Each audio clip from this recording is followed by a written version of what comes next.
사랑하는 그리스도 안의 형제자매 여러분, 하나님께서는 여러분의 눈에서 떨어지는 모든 눈물을 보시고 여러분의 삶을 짓누르는 고통과 여러분이 직면하는 영적 싸움을 아신다는 것을 아십시오.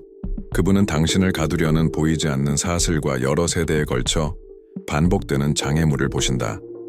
그러나 오늘 주님께서는 구원과 치유와 신성한 보호를 가져오시면서 그분의 신성한 겉옷을 당신 위에 펴십니다. 그 무엇도 지극히 높으신 분의 능력을 막을 수 없습니다. 세상에 빛을 가져오는 말씀 채널에 오신 것을 환영합니다. 여기에서 우리는 믿음으로 하나 되어 하느님의 은총을 구하며 모든 어려움을 극복할 수 있도록 성령의 힘을 구합니다. 그리고 오늘은 하나님의 말씀을 깊이 파고들어 당신의 마음을 변화시킬 특별한 구절을 묵상하겠습니다. 진리의 빛을 받을 준비를 하십시오. 더 많은 사람들이 주님의 감동을 받을 수 있도록 댓글에 아멘을 남겨주시고 이 메시지를 공유해주세요. 사랑하는 성도 여러분, 오늘은 다음 말씀을 묵상하겠습니다. 창세기 3장 21절. 여호와 하나님이 아담과 그 아내를 위하여 가죽옷을 지어 입히시니라.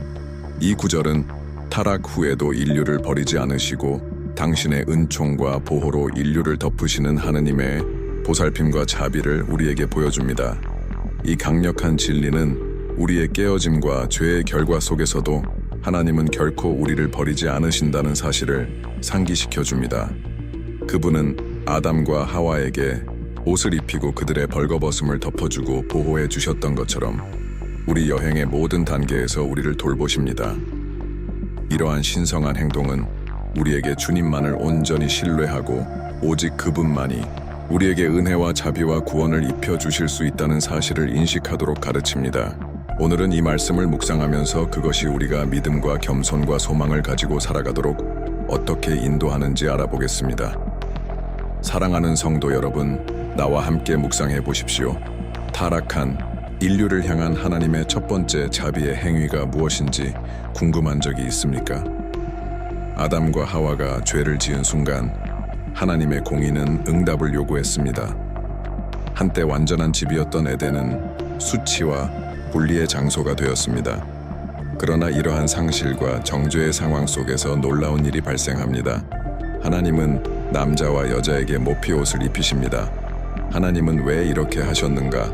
한마디, 말씀으로 우주를 창조하신 창조주께서는 자신에게 불순종한 자녀들을 위해 옷을 예비하시기로 결정하셨습니다. 이는 단순한 디테일이 아닌 의미가 담긴 행위로 보인다. 겉으로 보기에 신중해 보이는 이 구절에 하나님의 구원과 희생과 사랑에 관한 가장 위대한 계시 중 하나가 숨겨져 있다고 말하면 어떻게 될까요? 그 순간을 상상해 보세요. 한때 하나님의 영광으로 덮였던 아담과 하와는 이제 부끄러움에 떨고 있습니다. 그들은 나무 사이에 숨어 나무 잎으로 옷을 즉석에서 만들려고 노력하지만 이 중 어느 것도 잃어버린 것을 복원할 수 없다는 것을 알고 있습니다. 하나님은 그들을 찾으십니다. 그는 그들과 마주한다. 그러나 그분은 단순히 그들을 에덴 동산에서 쫓아내는 것이 아니라 동정심을 가지고 행동하십니다. 그분은 인간이 스스로 할 수 없는 일을 하십니다. 그분은 자신의 손으로 만든 옷으로 자신의 벌거벗음을 가리십니다. 그런데 이 모피 튜닉은 어디서 나온 걸까요? 역사상 처음으로 무언가가 죽었습니다.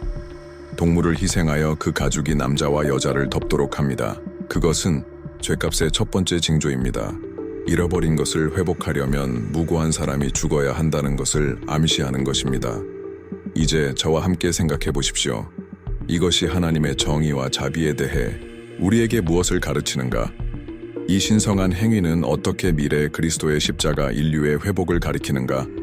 여기에는 깊은 신비, 즉 눈에 보이는 것보다 훨씬 더 많은 것을 드러내는 신성한 비밀이 있습니다. 이 모피로브는 단순한 옷이 아니라 태초부터의 구원 계획의 상징이라고 말하면 어떨까요? 이것이 당신의 믿음, 영적 행복, 하나님과의 관계에 무엇을 의미합니까? 이것은 소수만이 깨닫는 진리이지만 성경의 첫 장에서 우리가 하나님의 은혜를 보는 방식을 완전히 변화시킵니다. 그 비밀 속으로 함께 들어가 볼까요? 창세기 3장 21절에 나타난 가죽옷의 계시는 우리를 믿음의 중요한 지점으로 이끈다. 하나님은 그분의 자녀들이 넘어질 때에도 결코 버리지 않으신다는 것이다. 죄는 분리를 가져왔지만 주님은 무한한 자비로 이미 회복의 길을 준비하고 계셨습니다.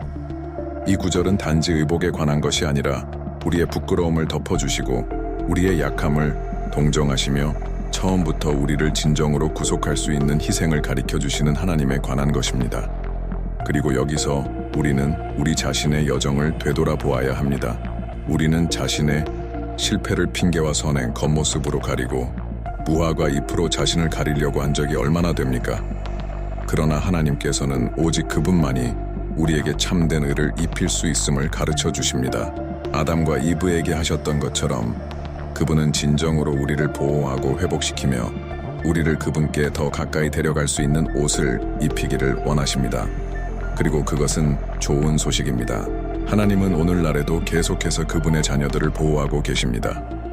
죽임을 당하신 어린 양 예수 그리스도를 통해 우리는 단지 옷만 입은 것이 아니라 새로운 정체성을 받았습니다. 한때 수치와 정죄였던 것을 그분은 은혜와 구원으로 변화시키십니다. 그러나 이 진리가 우리 안에 생생하게 나타나려면 우리는 그분의 현존에 우리 자신을 열고 그분의 사랑을 신뢰해야 합니다. 그리고 신뢰에 관해 특별히 초대하고 싶습니다. 여러분의 마음속에 하나님의 개입이 필요한 어떤 것이 있다면 댓글로 기도 제목을 남겨주세요. 기도에는 헤아릴 수 없는 힘이 있습니다. 우리가 서로를 위해 기도할 때 우리는 믿음으로 연합하여 모든 것을 하실 수 있는 주님께 부르짖습니다. 당신의 어려움이 무엇이든, 당신이 직면하고 있는 것이 무엇이든 우리는 당신을 위해 기도하고 싶습니다. 그리스도 안에 가족으로서 우리는 하나님께서 들으시고 응답하신다는 것을 믿으며 서로를 위해 중보합니다. 그리고 이 메시지가 마음에 와 닿았다면 이 영상의 좋아요를 눌러주시는 것도 잊지 마세요. 이는 단순한 상징적 행위가 아니라 하나님의 말씀을 더 많은 사람들에게 전하는 방법입니다.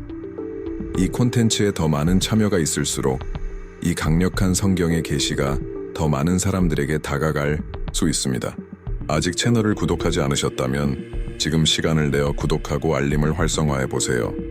여기에서 우리는 말씀의 진리를 탐구하고 그리스도와 함께 걷는 것을 강화하면서 믿음 안에서 함께 성장하기를 추구합니다. 다음 내용을 놓치지 마세요. 하나님은 항상 우리에게 새로운 것을 가르쳐 주실 것이기 때문입니다. 이제 이 메시지에 대해 더 자세히 살펴보겠습니다. 신성한 차원에서 이 가죽 튜닉은 실제로 무엇을 의미합니까? 그들은 어떻게 예수님과 십자가를 직접적으로 지적합니까? 다음에 오는 내용에 놀랄 것입니다. 하나님께서 아담과 하와에게 가죽옷을 지어 입히시자 단순한 긍휼의 행위보다 훨씬 더 큰 일이 일어났습니다. 한때 완전한 친교의 장소였던 에덴은 이제 남자와 여자에게 낯선 땅이 되었습니다.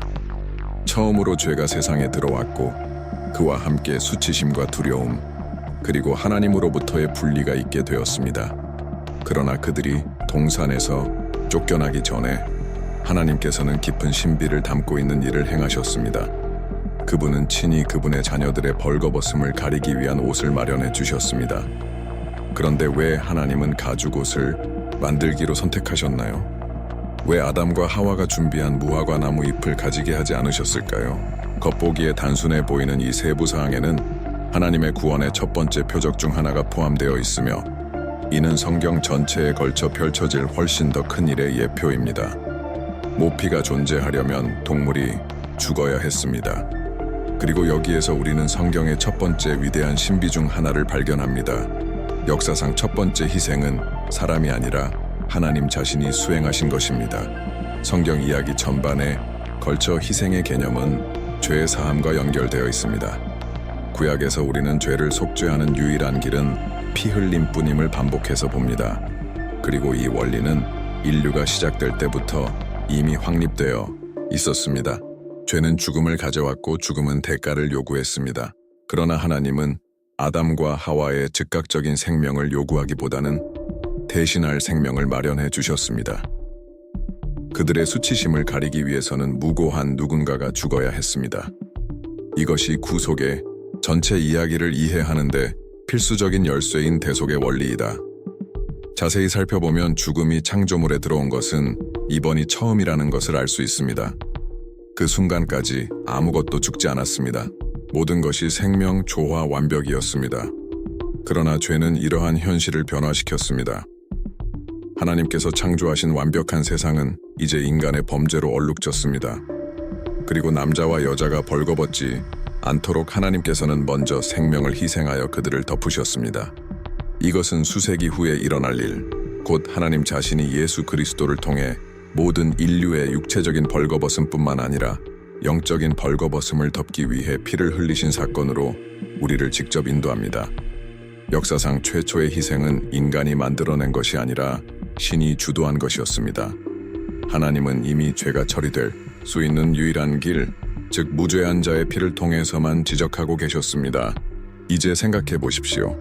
아담과 하와는 무화과 나무 잎으로 부끄러움의 문제를 해결하려고 했습니다. 이것은 우리가 삶에서 자주 하는 일을 보여주는 강력한 이미지입니다. 우리는 우리의 결점을 숨기고 자신을 정당화하고 오직 하나님만이 해결하실 수 있는 문제에 대해 인간적인 해결책을 찾으려고 노력합니다. 우리는 몇 번이나 핑계를 대고 선행을 하고 실수를 자신의 노력으로 보상하려고 합니까?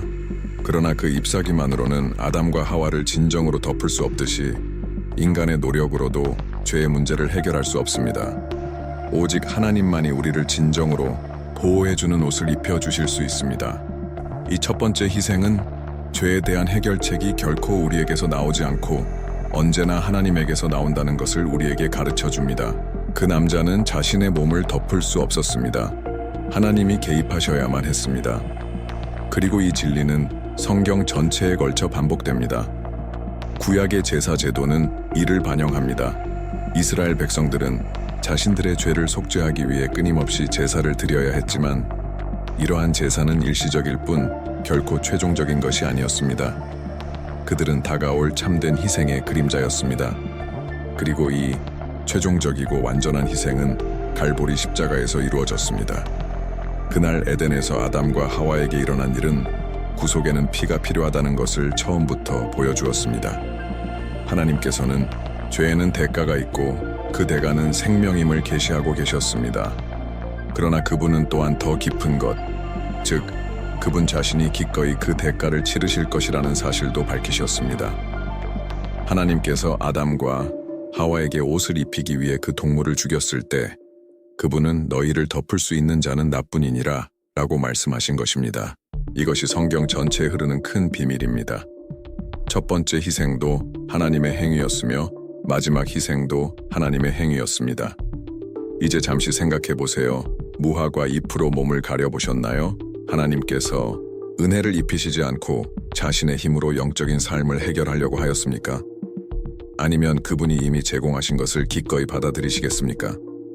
아담과 하와가 가죽옷을 입어야 했던 것처럼 우리도 오늘날 하나님께서 우리에게 주시는 옷을 받아야 하기 때문입니다. 하나님의 어린 양은 이미 희생되셨습니다. 희생은 이미 이루어졌습니다. 문제는 당신은 이미 그분으로 옷을 입었습니까? 하나님께서 아담과 하와에게 가죽옷을 입히셨을 때 그분은 그들의 벌거벗음을 덮으셨을 뿐만 아니라 성경 역사 전반에 걸쳐 흐르는 영적인 원리를 세우셨습니다. 죄는 인간의 정체성을 훼손시켰습니다. 한때 하나님 앞에서 두려움 없이 행하던 자들이 이제는 부끄러움과 두려움에 휩싸여 숨었습니다. 그러나 하나님은 그들이 선택한 운명에 그들을 내버려 두지 않으시고 새 덮개를 주셨습니다. 그리고 여기에 미스터리가 있습니다. 이 의류는 임시방편으로 만들어진 솔루션이 아니었습니다. 그녀는 훨씬 더 위대한 것에 대한 예언적 표시였습니다. 하나님은 단지 그들에게 옷만 입히신 것이 아닙니다. 그분은 그때부터 그분과의 교통을 회복할 수 있는 유일한 길은 그분에게서 나온 덮개를 통해서만 가능하다고 밝혔습니다. 에덴에서 일어난 일은 기독교 신앙의 기초가 될 은혜, 즉 은혜를 엿볼 수 있는 기회였습니다. 아담과 하와는 죄를 지었지만 하나님은 그들을 덮기 위해 솔선하셨습니다. 그들은 그 옷을 만들 필요도 없었고 하나님과 협상할 필요도 없었고 자신을 정당화하려고 노력할 필요도 없었습니다. 주님께서는 그분의 자비로 그들이 스스로 얻을 수 없는 것을 주셨습니다. 이것이 복음의 핵심입니다. 타락의 첫 순간부터 하나님은 이미 구원이 결코 인간의 노력으로 이루어지지 않고 항상 그분의 공급으로 이루어질 것임을 보여주셨습니다. 이와 동일한 원칙이 예수 그리스도 안에서 완전히 성취되었습니다. 사도 바울은 이 진리를 다음과 같이 표현합니다. 주 예수 그리스도로 옷 입으라 롬 13미사. 하나님은 아담과 하와에게 육체적으로 행하신 일을 그리스도를 통해 우리에게 영적으로 행하십니다. 하지만 이 옷은 받아야 해요. 아담과 이브는 가죽옷을 거부하고 무화과나무 잎사귀를 고집하며 수치심을 처리할 다른 방법을 찾으려고 노력할 수도 있었습니다. 그리고 오늘날 정확히 그렇게 하는 사람은 몇 명이나 됩니까? 그들은 선한 행위, 도덕성 또는 개인적인 노력을 바탕으로 그들 자신의 의를 세우려고 노력하지만 하나님 앞에는 영적으로 벌거벗은 채로 남아 있습니다. 예수님은 단지 죄를 용서하러 오신 것이 아닙니다. 그분은 우리에게 자신을 입히시러 오셨습니다. 그리고 이것이 변화된 삶과 단지 종교적으로 조정된 삶의 큰 차이입니다. 규칙과 의식에 기초한 신앙을 살려고 노력하지만 아직 그리스도의 옷을 입도록 허락하지 않은 사람들이 많이 있습니다. 당신은요? 당신은 진정으로 그리스도처럼 옷을 입은 사람처럼 살았습니까? 아니면 아직도 영적인 무화과나무 잎 뒤에 숨어 있습니까? 여기에 댓글을 달아주세요. 주님, 저는 당신을 입기를 원합니다. 그것을 믿음의 행위로 선언하십시오. 이 옷을 입는 사람은 다시는 과거의 부끄러움 가운데 행할 필요가 없습니다. 왜냐하면 그는 하나님의 아들에 의해 덮여지기 때문입니다. 그러나 이 신성한 덮개에 관해 우리가 이해해야 할 것이 더 있습니다. 에덴에서는 아담과 하와가 죄를 선고받은 직후에 가죽옷이 주어졌습니다. 하나님은 그들이 먼저 그들의 삶을 고칠 때까지 기다리지 않으셨습니다. 이는 우리가 합당하지 않다고 느낄 때에도 은혜가 우리가 있는 바로 그곳에서 우리에게 임한다는 것을 의미합니다. 하나님은 이미 준비된 자에게 옷을 입히지 않으시고 스스로 가릴 수 없음을 아는 자에게 옷을 입히십니다. 이는 우리에게 중요한 점을 알려줍니다. 우리가 하나님으로 옷 입히면 무슨 일이 일어나는가? 에덴에서 그 옷은 하나님의 보살핌을 눈으로 볼 수 있는 표시였습니다. 그러나 오늘날 우리가 그리스도로 옷 입힐 때 더 깊은 일이 일어납니다. 우리는 있는 그대로의 모습으로 보여지는 것을 멈추고 그분을 통해 보여지기 시작했습니다. 하나님이 우리를 보실 때 그분은 더 이상 우리의 영적 벌거벗음, 실수, 실패를 보지 않으십니다. 그분은 우리 위에 있는 그리스도의 의를 보십니다. 이것은 모든 것을 변화시킵니다. 이는 우리가 더 이상 과거에 갇혀 살 필요가 없고 이미 어린 양의 피로 덮인 실수에 대한 대가를 치르려고 애쓰며 살 필요가 없음을 의미합니다. 이것이 믿음으로 말미암는 칭의의 본질이다. 하지만 이 옷을 받아들이려면 항복이 필요합니다. 우리는 그리스도를 옷 입으면서 동시에 헌옷을 고수하려고 할 수 없습니다. 많은 사람들이 구원을 원하면서도 여전히 자신들의 옛 정체성을 붙잡고자 노력합니다. 그들은 하나님의 자녀가 되기를 원하지만 계속해서 교만, 죄책감, 두려움을 안고 있습니다. 그러나 우리가 무한히 더 큰 것에 덮여 있음을 이해할 때 우리는 마침내 은혜 안에서 안식할 수 있습니다. 이는 책임 없이 사는 것을 의미하는 것이 아니라 우리의 정체성이 더 이상 우리의 과거에 있는 것이 아니라 하나님께서 우리를 위해 행하신 일에 있다는 확신을 가지고 사는 것을 의미합니다. 이제 당신의 여행에 대해 생각해 보세요. 당신은 진실로 그리스도를 입은 사람으로 살았습니까? 아니면 아직도 당신의 믿음과 과거의 옷 사이에서 균형을 맞추려고 노력하고 있습니까? 하나님은 이미 당신의 삶을 덮을 완벽한 덮개를 마련해 놓으셨습니다. 남은 유일한 질문은 당신은 이미 그분의 옷을 입는 것을 받아들였습니까? 여러분이 여기까지 왔다면 그것은 어떤 면에서는 하나님께서 이 메시지를 통해 여러분의 마음에 말씀하셨기 때문입니다. 그리고 우리는 알고 싶습니다. 이 말이 당신의 삶에 어떤 영향을 미쳤습니까? 피부 코트와 구속의 계획을 이해함으로써 하나님과 은혜에 대한 당신의 견해가 어떻게 바뀌었습니까? 댓글로 여러분의 간증을 나누고 다음 문장을 써보세요. 이 영상에서 하나님의 음성을 느꼈어요. 귀하의 의견은 단지 개인적인 반응이 아니라 희망의 말씀을 찾고 있는 많은 다른 사람들의 신앙을 강화할 수 있는 강력한 간증입니다. 여러분의 모든 상호작용은 복음화 활동의 일부라는 것을 기억하십시오.